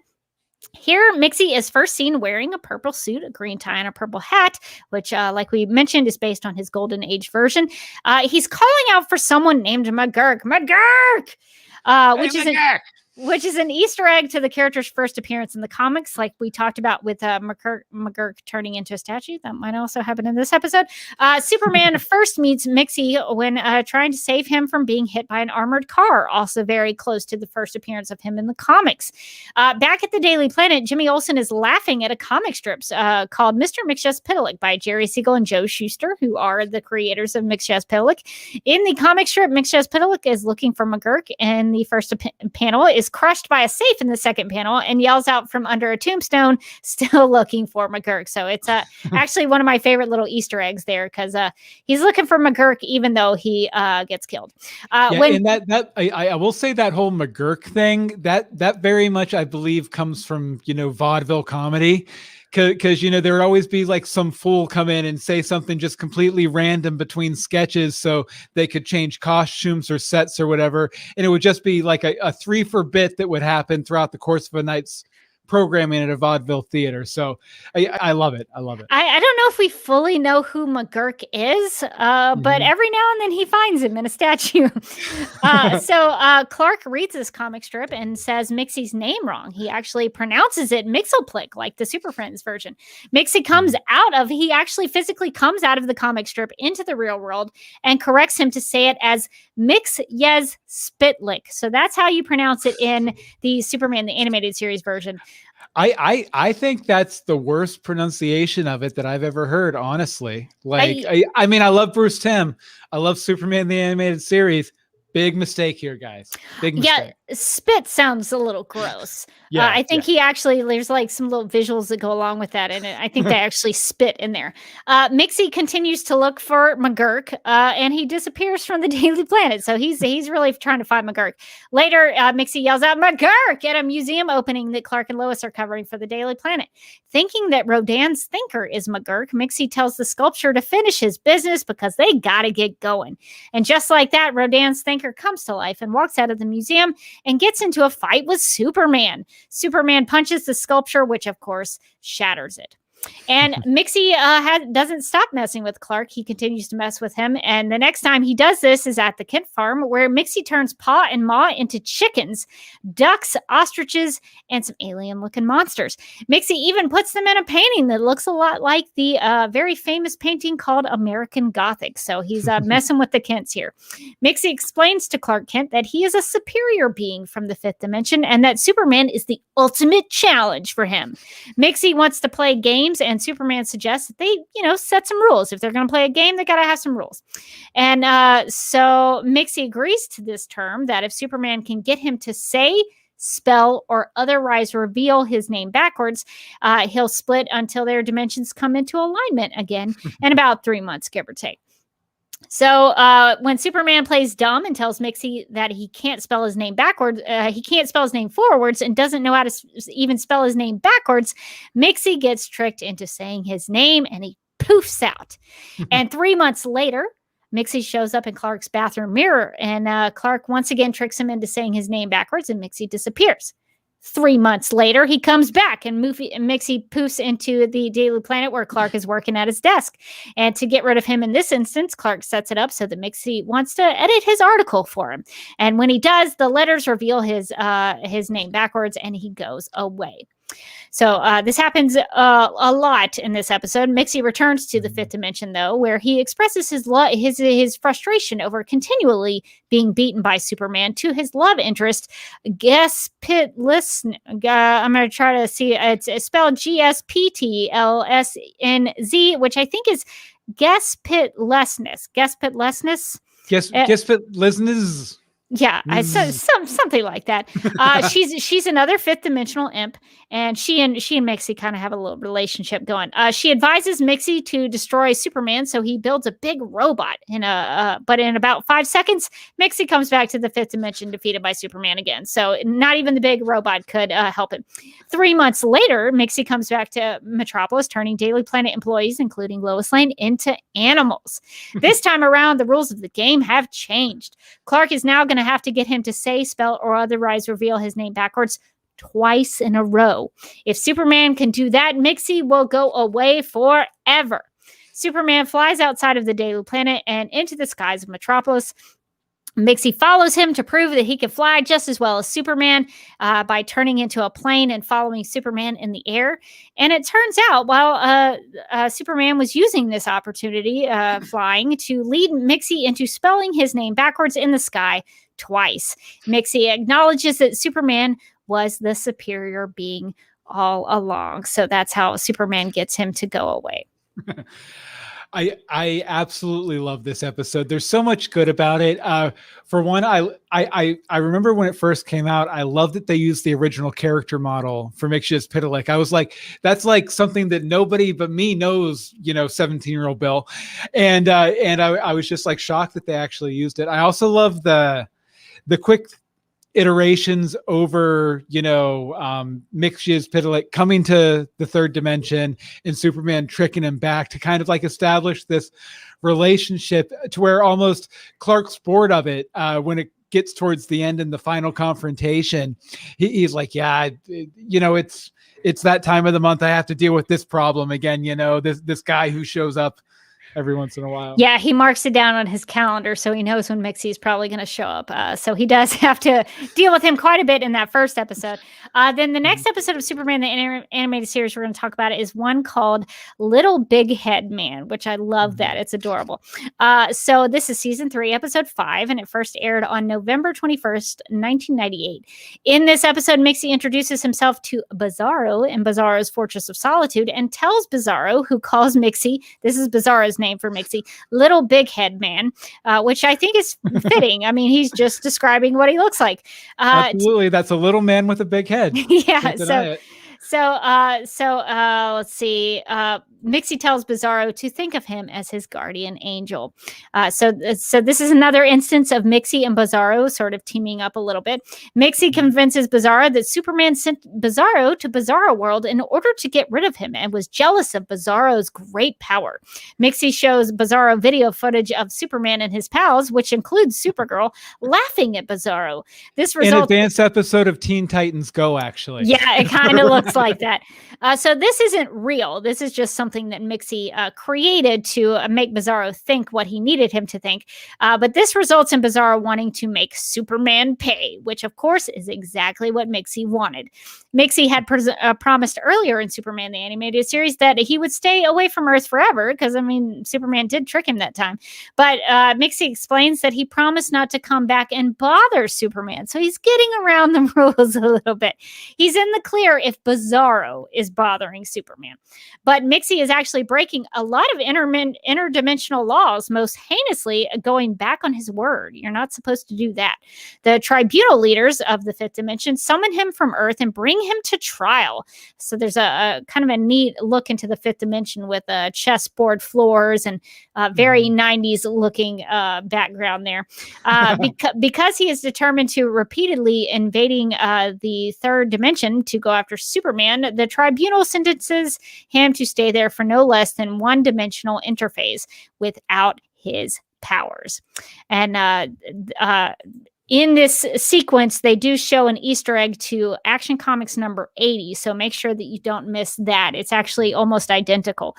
So while you're seeing Mixy go up against the interdimensional tribunal, make sure you don't miss that.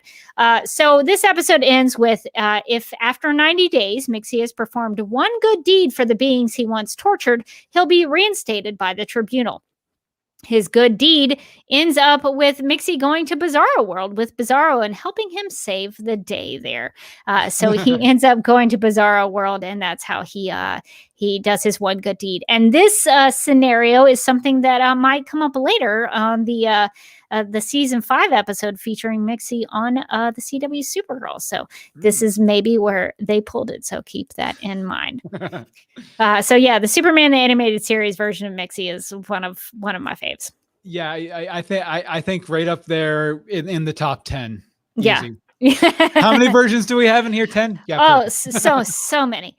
The next one we're going to talk about is Smallville. So this is live action. So this is not animated, but we're going to see him a little different here.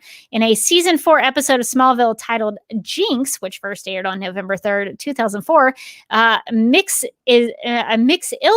that's how he says his name in here, Mxyzptlk, is actually a Luthor Corp foreign exchange student recipient named Mxyzptlk, played by actor Trent Ford.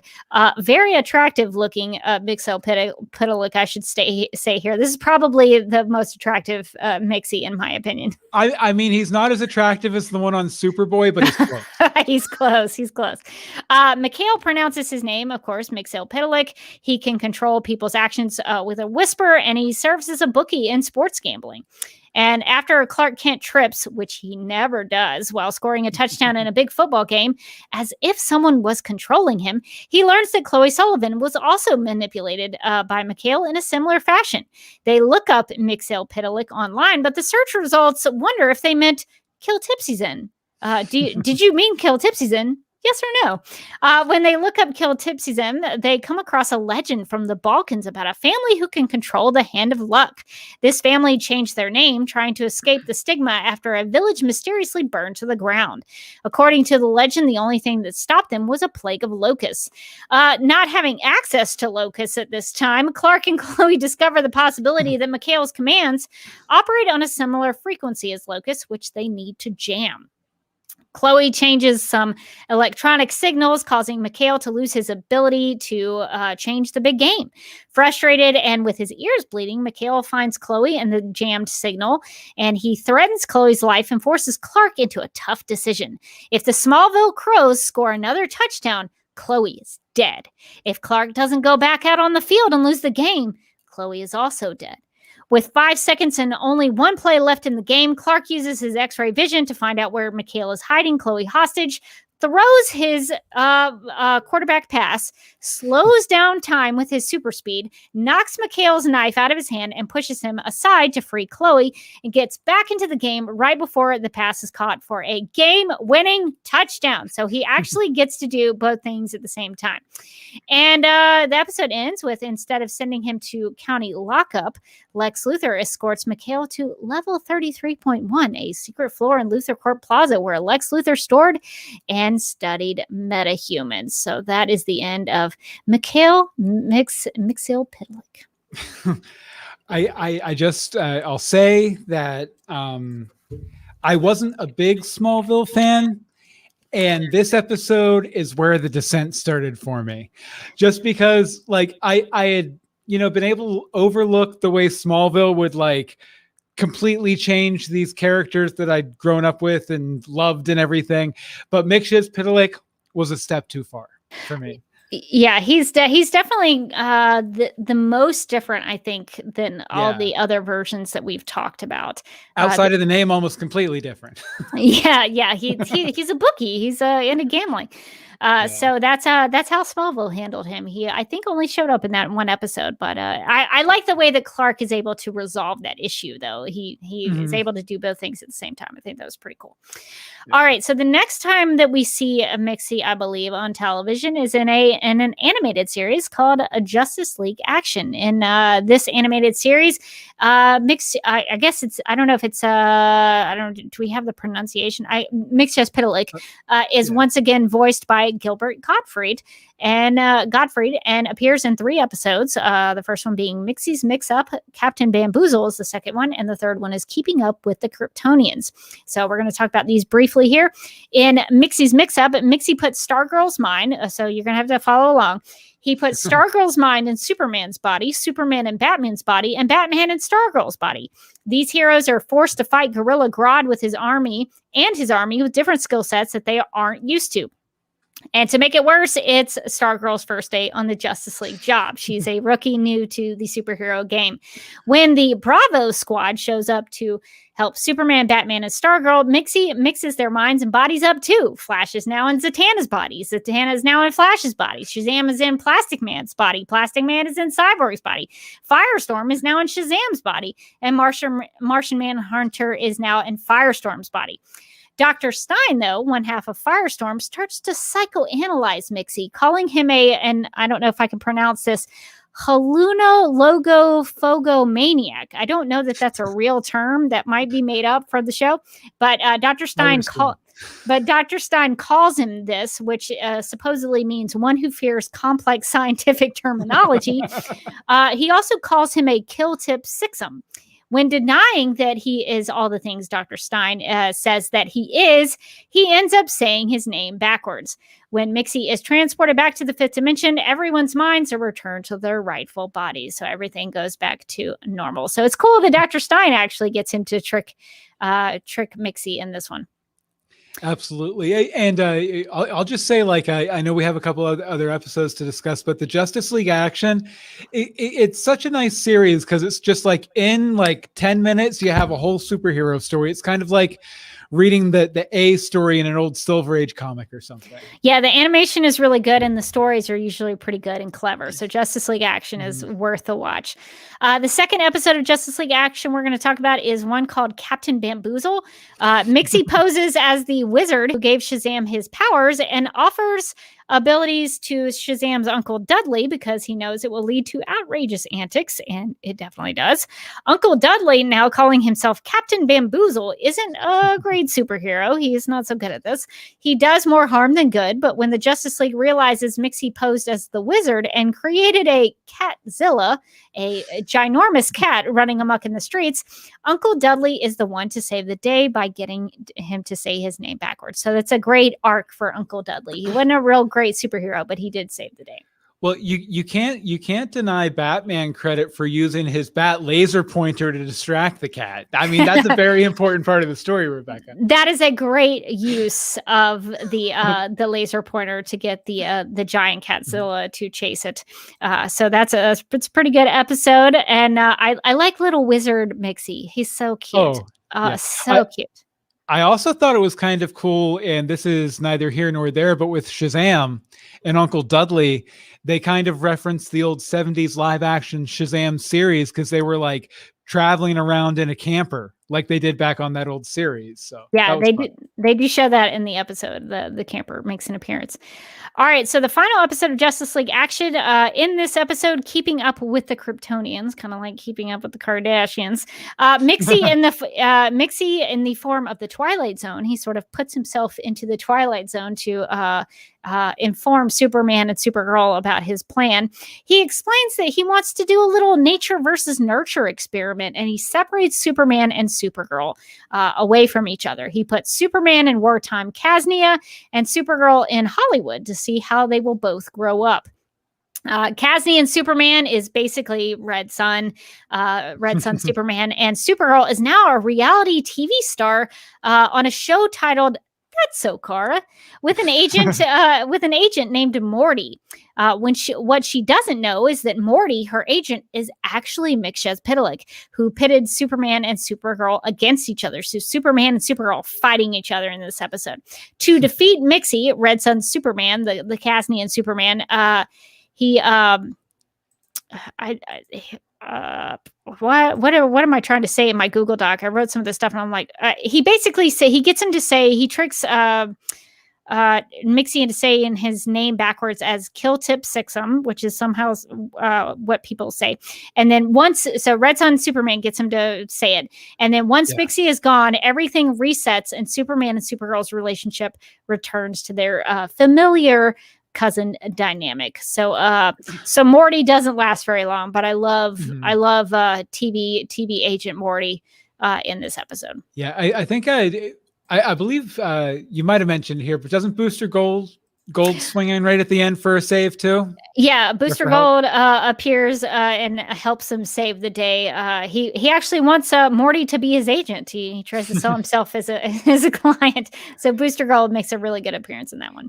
I really did love Supergirl as a Kardashian too, because a few miles off and a few years off on that rocket, that's totally what would have happened, right?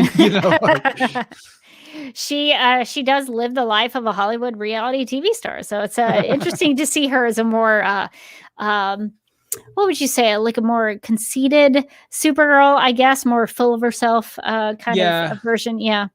Yeah, it doesn't pay attention to anything past her nose, kind of thing. Yeah. So that's so Kara. We talk about That's So Amade on Supergirl Radio a lot. So That's So Kara makes a lot of sense. All right, so he hasn't appeared in film, but there's an interesting tidbit that I thought we could talk about. Mr. Mxyzptlk was considered for the live-action film Superman 3, as written in an outline by Eliza, but the idea was scrapped. I think it would probably be better than what Superman 3 actually became. The Mxyzptlk portrayed in the outline varies from his good-humored comic counterpart, as he uses his abilities to do some serious harm. Additionally, Dudley Moore was actually the top choice to play the role. So I wish we could have seen that. I totally think Dudley Moore would have done a good job. You know who else would have been a really good Mixie?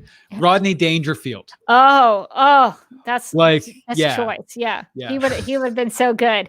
I think that would have been a cool thing to see, but unfortunately we ended up with a big robot and Richard Pryor. Mm-hmm. Yeah, it's well, I mean, at the end of the day, it probably would have ended up being like a Nuclear Man situation where it's kind of bizarre, but kind of not. It probably wouldn't have been the Mixie that we wanted to see. Yeah, they may have taken a different take on it, but that's an interesting factoid in film history. Mixie does appear in some video games. He is in the Superman Returns video game, DC Universe Online, Scribblenauts Unmasked, a DC Comics adventure, Lego Batman 3 Beyond Gotham, and Lego DC Supervillains. So if you are a gamer, you might see Mixie show up in some DC games, causing some trouble. Just avoid the Superman one, because everyone knows all Superman games tend to suck.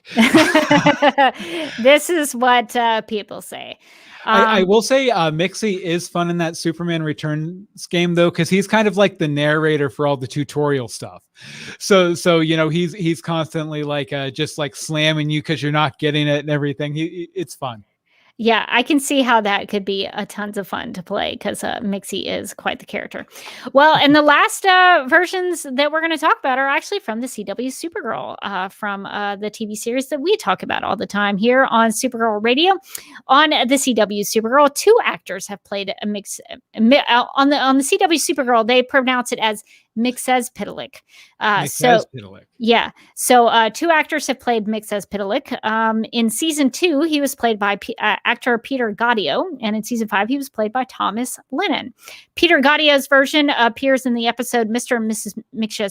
Mxyzptlk, kind of like Mr. and Mrs. Superboy from the Superboy TV series. And Peter Gaudio's version had 3 rules associated with him.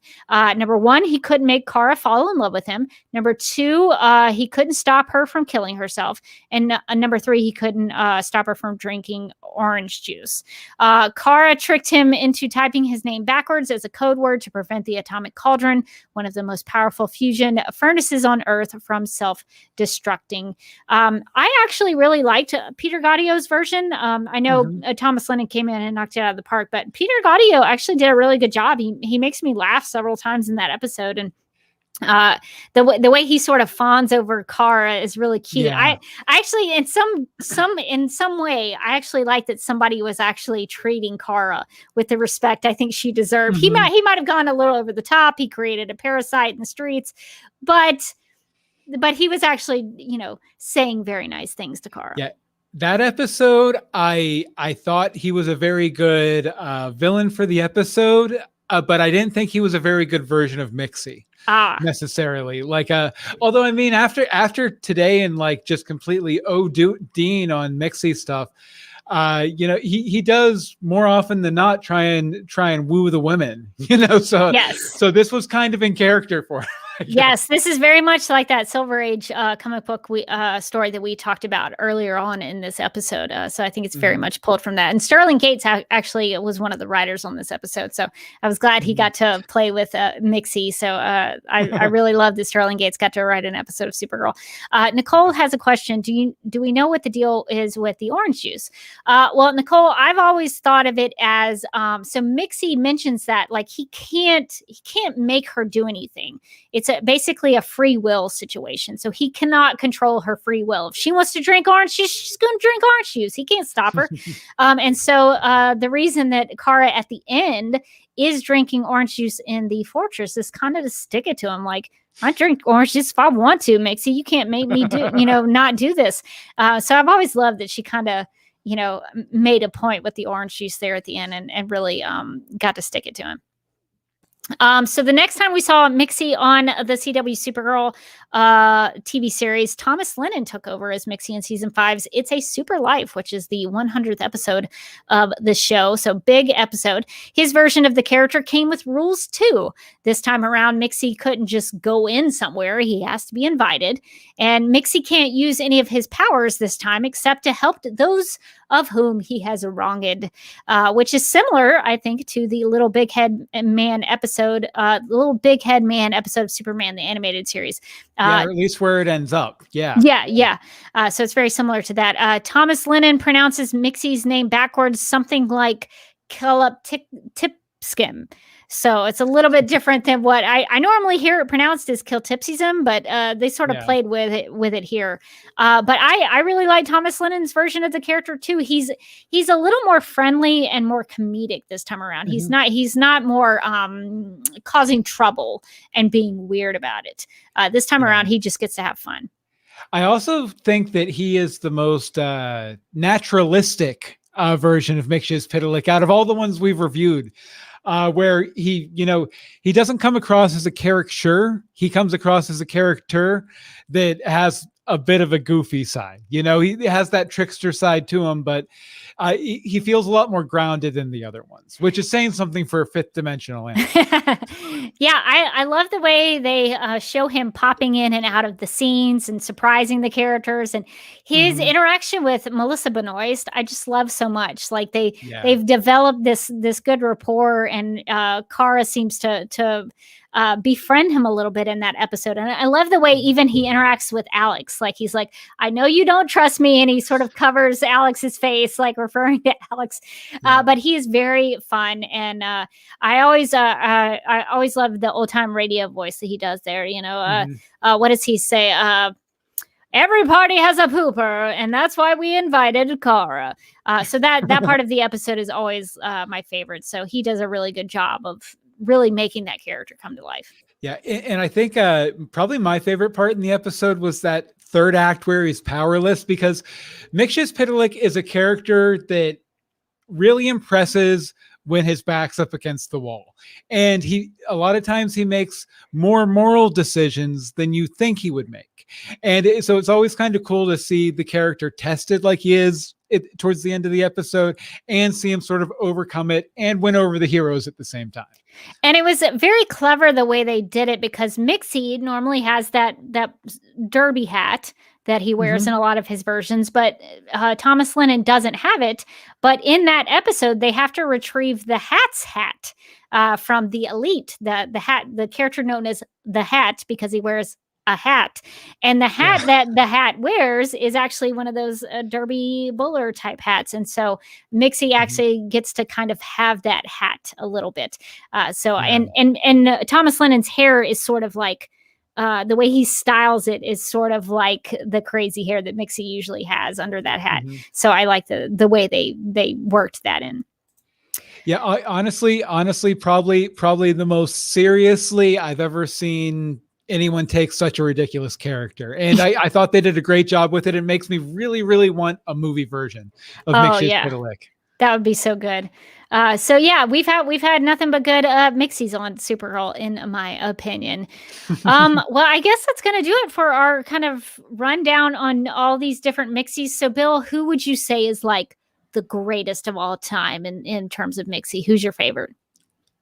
I think Mxyzptlk.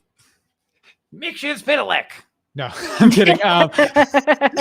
No. I think before today, I would have said Gilbert Gottfried, just because I thought the stories were the strongest, and I thought his performance was great, and it really fit the character.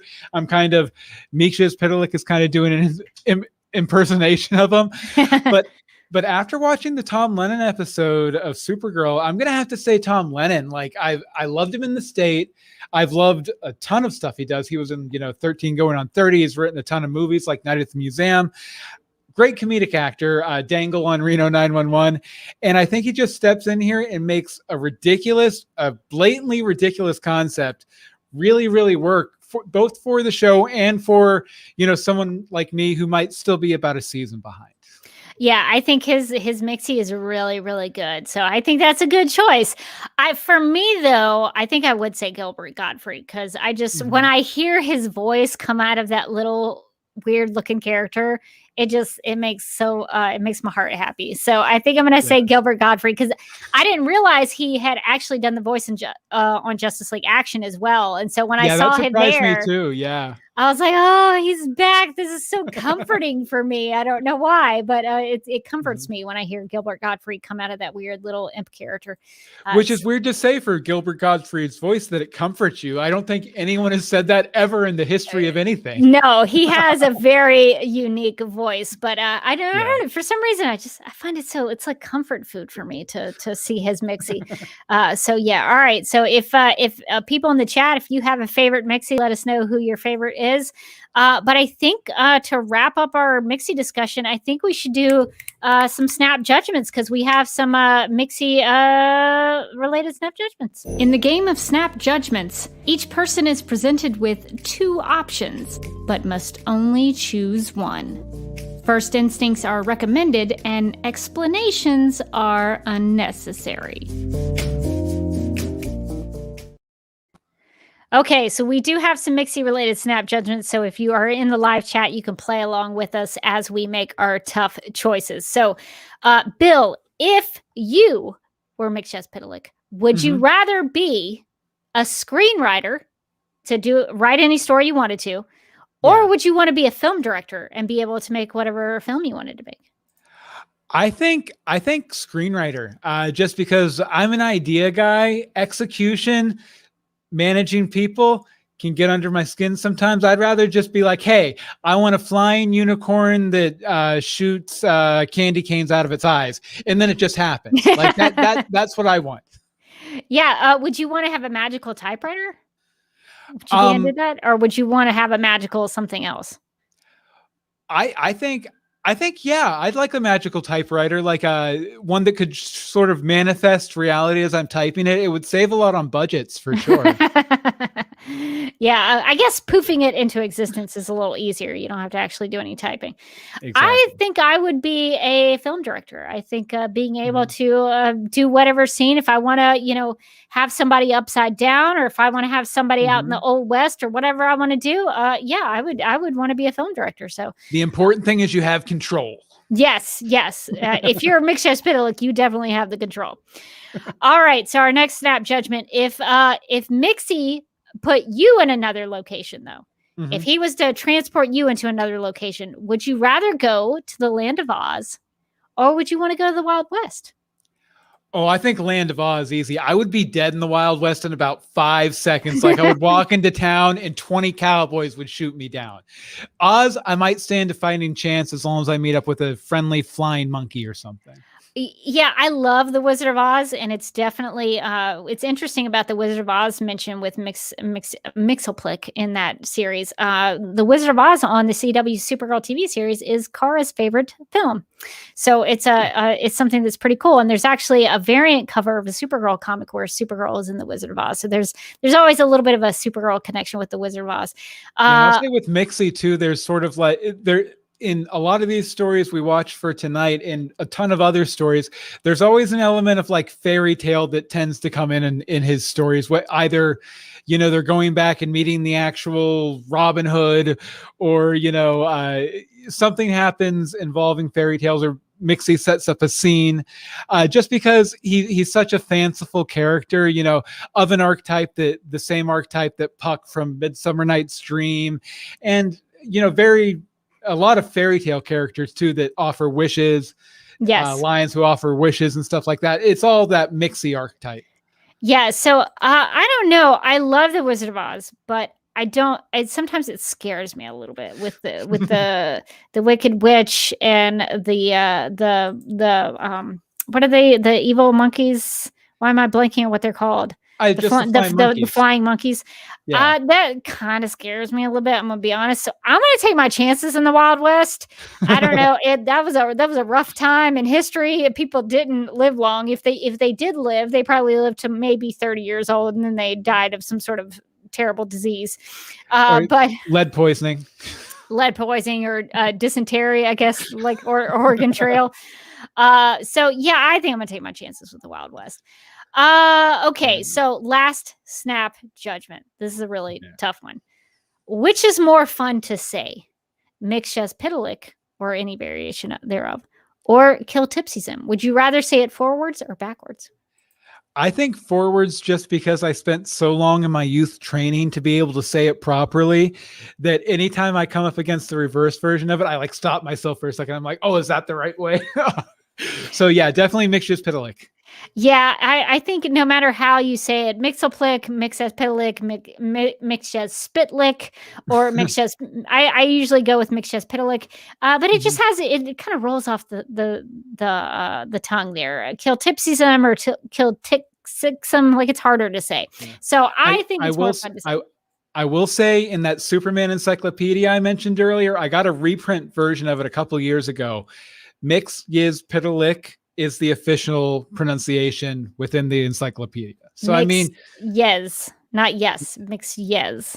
Mxyz. Mxyzptlk. Okay. All right. So we have the official pronunciation from Bill. Thank you so much. And I guess that's going to wrap up Snap Judgments, and we'll be back and do some plugs. No judgments on your Snap Judgments. Thank you so much, Bill, for being with me for this character spotlight on Mxyzptlk. We had some trouble there at the beginning with Meeksyzptlk. So we had to kind of get through that to take that nuisance out of the live stream. But thank you for joining me and going through all that history and helping me out with that. A lot of fun. Thank you for you're the most magical being that I know. So I think it was fitting for you to come and talk about him with me. Well, thank you, Rebecca. I think so too about me. And Mxyzptlk, he shows up randomly, he causes havoc, and then he goes away. I don't know why it happens, but he's back. Hey, are you guys talking about me again? You need to go away. Hey, you already had your time on the live stream. You need to get out of here. Well, you guys can't keep talking about me without me being here. That's rude, right? Okay, that's fifth-dimensional people aren't rude. We did talk about your name. Now get out of here. Get out of here. Bring Bill back. We need to wrap this live stream up. Hi. Jeez, that guy. Yeah, not I again. know. He sent me to the 5th dimension, though. It's pretty cool. Oh, geez, Louise. Every 90 minutes, that guy pops up. Well, I guess we need to wrap up this live stream so he doesn't come back. So, Bill, what's the best way for our listeners to keep up with you and follow what you're doing? I think, just going to BillMeeks.com or following me anywhere on social media at Bill Meeks. Right now, I'm doing a new podcast series. My first fan cast in about 3 years. It's called Weird TV, and we cover, weird TV pilots, network specials, made for TV movies, anything that's been on TV. And it's weird. It's brand new. Second episode's coming out tomorrow. You can check that out at BillMeeks.com/weirdtv. And if you want to, we love getting feedback. We always tell you what the next week episode's going to be. And you can call us 424-274-2352. Hit us up on email, weirdtvpodcast@gmail.com. Or hit me up on Twitter at Bill Meeks. And I will say next week, we're doing a Mr. T primetime special. There'll be a link on the website if you want to send some feedback in. I'd love it. There's nobody who is more of an expert on weird things than Bill Meeks. So definitely go subscribe to Weird TV to learn more about my brand. Yes, but to learn more about the weird TV that Bill is watching. So that's awesome. I'm glad you're getting back into the podcasting game. You were missed, so I'm glad you're getting back into it and sharing your knowledge about weird TV with the rest of us, so we can learn from. I know a lot about weird. Yeah, I know a lot about weird. Yeah, so I'm glad you're sharing that with the world. All right, well, let's get to some DCTV podcast plugs and some Supergirl Radio plugs. There's some in there. So we'll get to some of those plugs and we'll be right back. If you would like to contact Supergirl Radio, you can post a comment on our website at supergirlradio.com. You can email us at supergirlradio@gmail.com. If you'd like to leave us a voicemail, you can call us at 678-718-7252. You can like us on Facebook and follow us on Twitter and Instagram, all at Supergirl Radio. You can listen to us on Apple Podcasts, Stitcher, iHeartRadio, Google Podcasts, Radio Public, Podchaser, and Spotify, where we also have a Spotify playlist that includes music featured on and inspired by the CW's Supergirl TV series. We are listed on DC's fan page, which you can find at dccomics.com/DC-fans. If you like what we do, we encourage you to give us a rating and write us a review on Apple Podcasts. If you enjoy our Supergirl Radio live streams, make sure to subscribe to the DCTV Podcast YouTube channel and hit that notification bell to get notified when we go live and wired. DCTV Podcast also has a TeePublic store, so if you're in need of new DCTV related t-shirts, tank tops, sweatshirts, onesies, mugs, notebooks, pillows, or stickers, go to supergirlradio.com and click on the TeePublic store link at the top of the page. Supergirl Radio, Superman and Lois Radio, The Flash Podcast, and Legends of Tomorrow Podcast, Black Lightning Podcast, Batwoman Podcast 2, and Titans and Doom Patrol Podcast just for you. Justice League Dark Podcast, Green Lantern Podcast, Stargirl Podcast, Strange Adventures Podcast, and finally my favorite of the bunch, DCTV After Dark, where you're allowed to say f***. You can say that on DCTV After Dark. We don't say that here, but you could. If you, that's kind of their thing, is they do some cussing over there. It's one of the categories. I said it in my heart like 3 times. I hope that's okay. It wasn't out loud. That's okay. In your heart. That's fine. That's totally Perfect. fine. Well, speaking of the DCTV Podcast TeePublic store, we do have a Mxyzptlk design. I'm trying to say it the official DC way. We do have a design in there. So if you want a Mixy t-shirt or mug or what have you, we do have it in there. So check it out if you would like. We also would like to thank our Patreon supporters. That list is Michael, Sam, Anne Marie, Grout, Yvonne, Quinn, Jessica, Nicola, Leslie, Susan, Abby, Irmgard, Miriam, Cherie, Donna, Nicole, Lizeth, Deb, and forgive me if I mispronounce this. Please let me know if I did. Ziwi Hung Xiao. So please let me know if I mispronounced that, but thank you all for supporting the Supergirl Radio Patreon. You can go do that if you would like to become a patron. Go to patreon.com/Supergirl Radio. It keeps the podcast lights on so we can do things like character spotlights and have a little fun with it. So you'll get extra bonus content. You get your regular Supergirl Radio fun stuff in the podcast feed, but you get some little extra things with the Patreon. So little spice. Little spice. You get a little behind the scenes kind of more stuff in there if you want to go support us on the Patreon. Also, as a reminder, we've still got our flat Supergirl contest going. We're going to do that until the series is over, so we've got some time. Let's see. You can download and print the flat Supergirl image, which you can find in the video description of this live stream, in the show notes of the audio podcast, or at the right side of supergirlradio.com. All you got to do is cut out, you got to download the image, cut it out, attach it with tape or glue, the cutout image to a popsicle stick or pen or pencil. You can kind of do whatever you want in that regard. Make sure you can take her with you. Take a creative picture with flat Supergirl. You can do it as a selfie, but you don't have to.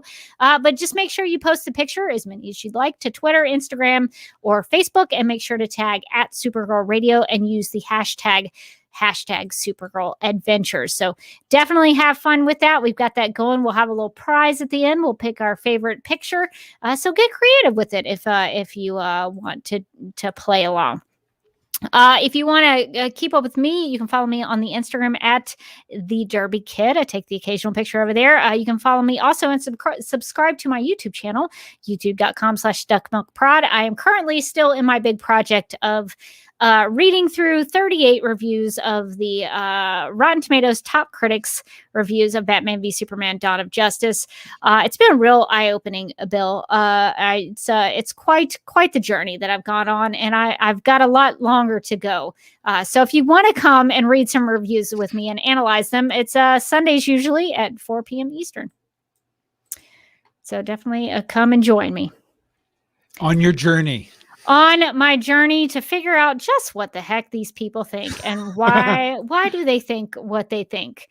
So if you enjoy that, it's been a lot of fun. So you can come and hang out with me on a live stream, much like this one. Well, I think that's going to do it for this episode of Supergirl Radio. But until next time, I'm still Rebecca Johnson. And I think there's only one way to end this live stream. So I'm just going to go kill Tipsy-Zim.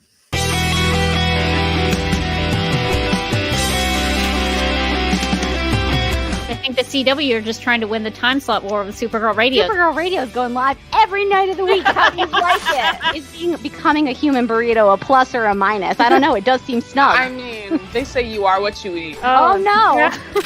So I do a podcast called Supergirl Radio, and one of our segments is Lena Luthor, Boardroom or Ballroom, because she looks like a boss in this coat.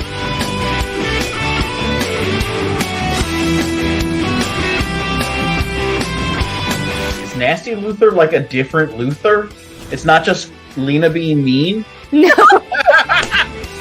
Helen Slater here. It's so fun to know that you're hosting a podcast called Supergirl Radio. Yeah!